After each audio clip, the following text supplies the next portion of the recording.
Welcome back to the SSL Family Dad channel. We are out here with the new garden area. We've cut down some trees and cleared the way for some sunshine to get in here in this forest homestead. We've put together some new raised beds last time, and we've got this space all tilled up and ready to go. So today we are going to build a new raised bed, a third raised bed, which is a bigger, kind of a neat design. I'll show you guys. And we are going to fill these raised beds with our ultimate garden soil mixture, the raised bed soil mix that we have used for years. It has not changed much, except for this year we have a new ingredient we're adding to it. And so I'll talk you through the whole how to fill these things for cheap and get the absolute best growth that you could possibly get out of a soil. So let's get started putting this together. So this one and this one are done, but we have to fill up this middle spot. So we've got a new raised bed to add in here, which is a pretty cool design. It's a U-shaped design, and I can't believe that the whole thing fits in this box. So all these are made out of corrugated steel, galvanized steel, and they're all coated so they won't rust. They'll last a long time. This one is from Vigega.com, and I'll put a link to this in the description, of course. So let's get this thing put together. How about you put it together? I'll take a nap.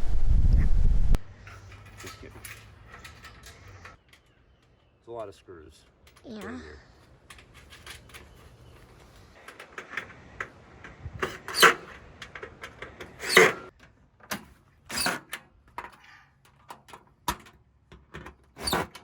Okay, can you lift it from that side?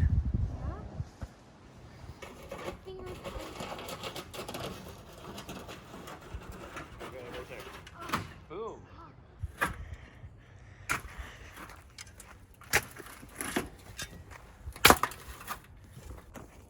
Way out of whack. All right, so this one, that means it just needs to come up in the front a little bit. So I'll actually bring the front of it up.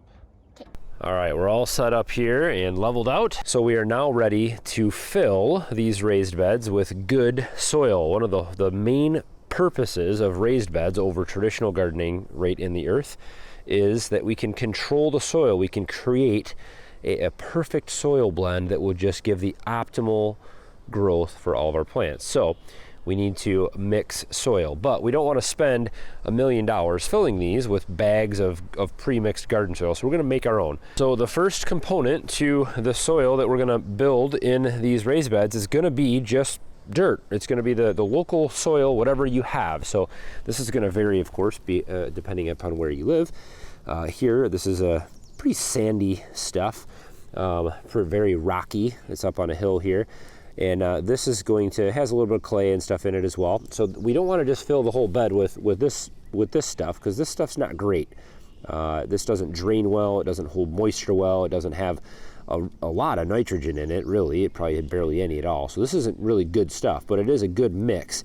What is in here is a lot of micronutrients, a lot of local fungi, a lot of bacterias, and a lot of mineral. So we've got that as part of a big component of our soil too. So we're going to put, I don't know, maybe we'll say 25%. I'll just throw some numbers out there. About 25% of our local soil. So we're going to start by putting layers. So I've already shoveled in quite a bit in this bed and a little bit in here. And so now that I've got some of that in there, I'm going to put our next component in, which is compost. So one of the advantages of these raised beds, I just thought I would note, here in the woods especially, things rot. And so building these out of wood through most of the year, it just stays wet, moist here. This stuff would definitely rot. This is going to last a lot longer. These are super easy to put together.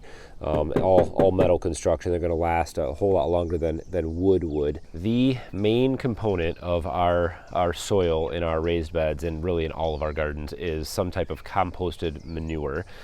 This is, as you saw there at the beginning of the video, this is from a local farm. It is mainly sheep manures, beddings. It's got a lot of hay and straw in it, and it also is filled with manures. It's filled with worms, it's filled with bacteria, it's filled with all kinds of good bacteria, good fungi, all that kind of stuff that's going to go in here. This is the core of good soil. It's filled with nitrogen, it's filled with potassium, filled with phosphorus, all the things that we need to grow.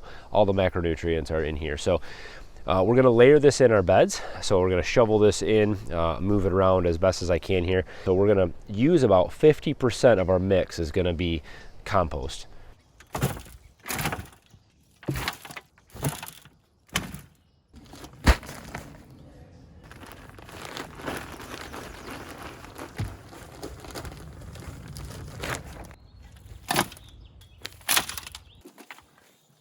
All right, we've got our soil mix almost complete. We've got layers of compost, our native soil, and our sphagnum peat moss in here, as well as some random things, including a toad. These guys are actually a great addition to your garden also. They'll eat lots of bugs for us, so let's put him to the side. Go live your life. So I forgot to mention the peat moss in here holds a couple purposes. Number one, this is a very good moisture retention additive. So all this little spaces that it creates in here, it allows oxygen to enter the soil and remain in the soil, as well as water, and it'll hold it in there. But it also allows the soil to drain a little bit, so it kind of does both. Whereas your native soil and just your compost alone, they'll pack together and it'll dry out rock hard, it'll crack. This actually helps the soil to not stick together, so it remains loose and fluffy, allows your roots to grow through your soil really easily, especially great for root crops, but really for all crops. And then the last ingredient that we're going to be adding today is called Harvest Hero. This is something you can order online, and I will put a link in the description and in a comment to this. This is actually an American company, American produced item. This is a combination of perlite is the main ingredient. Perlite is like a rock kind of. It's almost like a pumicey type rock. Super duper lightweight, and it's a bunch of little pieces like this, so you'll see it. This also has diatomaceous earth in it, which is a great mineral additive to your soil mix. So this is, I guess, the most expensive portion of the soil mix, but this will, again, it functions a lot like the peat moss does, but it has a lot of added benefits. It allows a lot of oxygen to remain in the soil. It keeps your soil nice and loose, so your root crops can grow through there very easily.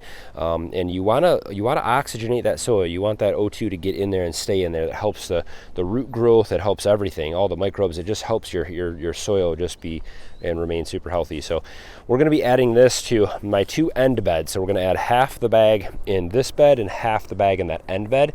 These are going to be our potato beds, and so these will be want that soil to just stay as loose as possible. We want those root crops to grow as good as they can.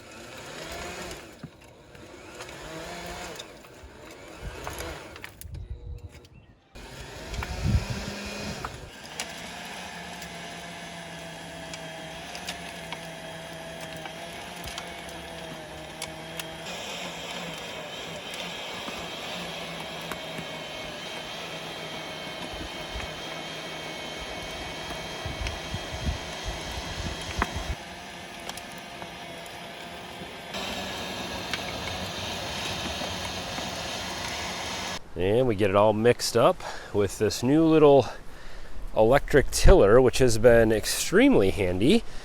So this is a new addition to the garden, and it looks like, I don't know where this came from, but somewhere along the line we picked up a chain. I don't know if it was from the compost pile or that we got from the farm, or if it was something else. But this is what you are left with, and let me tell you, there's nothing better. There's no mix that you can buy. There's nothing that you can put together that is going to grow better than this. This is the optimal soil that you can get or make. So filled with compost, filled with nutrients, every possible nutrient that your plants could need. You won't need to add any fertilizer throughout the season with this mix. You've got the perlite in there to keep everything light and fluffy and get some air spaces in there. The diatomaceous earth, add a little bit of mineral in here as well.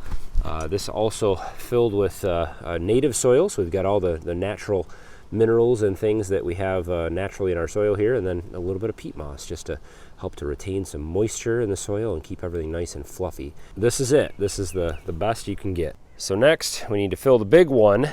Gonna get this one all filled up with some good soil, and then our last little one down there at the end.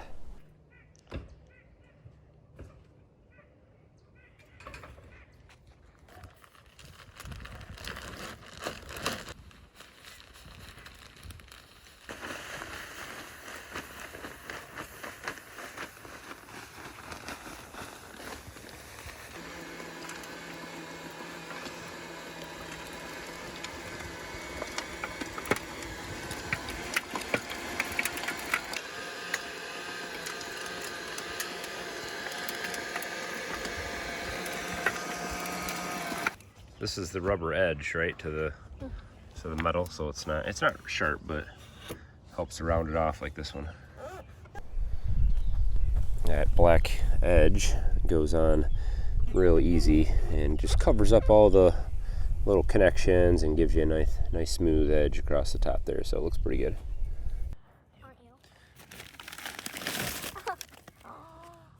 This part of the potato is what's going to grow up out of the ground. So all you're going to do is just plant. We're going to lay them all out first and see how many we have. So we should be able to put 3 per like square area, right? No, this is good.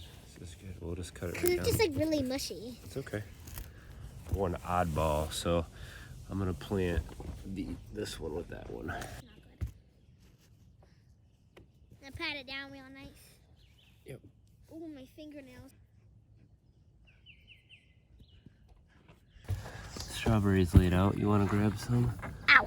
So we just need to figure out how many we have, and then. So you just gotta pull these apart and then lay them out. Yep. So you just want the roots to be in the ground, but But they can be like folded up a little, right? Like. Yeah, but the top of the strawberry needs to be above the ground right here. Yeah. That's called the crown.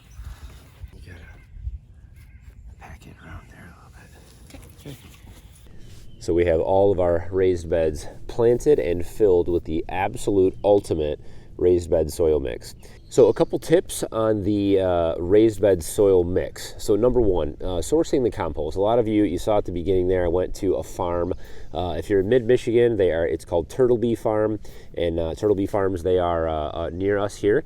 And they have the absolute best composted manures from their sheep. So that's a great source. Otherwise, you have lots of other options. You can actually get dump truck loads of composted yard waste. Usually they market it as screened compost or something like that. You can even look for organic sources of that. I've seen some places around here that offer an organic screened compost.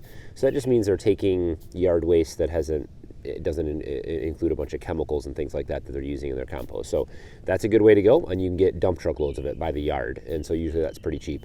You can also go right to landscape supply places a lot of times with a pickup truck or a little trailer, and they'll load you up with screened compost as well. You can also buy it from Home Depot, Ace Hardware, Lowe's, Menards, places like that. You can get bagged composted manure. And so it's a little more expensive to buy it by the bag, but you certainly could do that and fill raised beds like this. The second thing is the peat moss. If you're against peat moss, use cocoa coir, that's fine. You're gonna pay a lot more for it, and it basically serves the same purpose. You can also use sand. You can put bagged play sand in the raised beds as a little bit of an additive if you don't have very sandy soil, if you're not adding a lot of native sandy soil into the mix. And then the other thing was that perlite, that Harvest Hero perlite. That is actually a really key ingredient. And if you look into square foot gardening, there's a guy called Mel. He's the founder of this whole square foot gardening thing. Mel's Mix is the mix that he put together, largely what this is based off of with our own tweaks. And he uses perlite in that. And it really does serve a purpose, especially for your root crops, but for every crop. They're gonna grow amazing when you add that stuff in there. So you can also check out that raised bed, which is pretty awesome. You can configure that thing all kinds of different ways. You can make a big box out of it. You can do all kinds of different things. So I like these raised beds. A couple different varieties. This is a different company, but they're actually almost the same type of product. But I'll link to that one there for you guys to check out. You can get them on Amazon or right from their website. So we'll put a link to those things. We have a lot more planting to do here and a lot more work. I've got trellises to build, which you kind of are getting a sneak peek of behind me, but that's for another video, so you can't look at that yet. Don't look. We've got some tomatoes and peppers and other crops to plant, corn, sunflowers, and other things that we plant around in traditional gardening. So I'll take you guys along for what we do for our kind of traditional garden areas. And we'll show you that in an upcoming video. So stick around for those things. Lots more gardening stuff. We'll take you guys through harvests and other things like that throughout the year, canning, preserving, freeze drying, all that good stuff. So stick around for all those things. Of course, subscribe if it's your first time here. Love to have you tag along. Hit subscribe and the bell to get notified. Don't forget to hit thumbs up. And as always, guys, thanks for watching. Have a good one.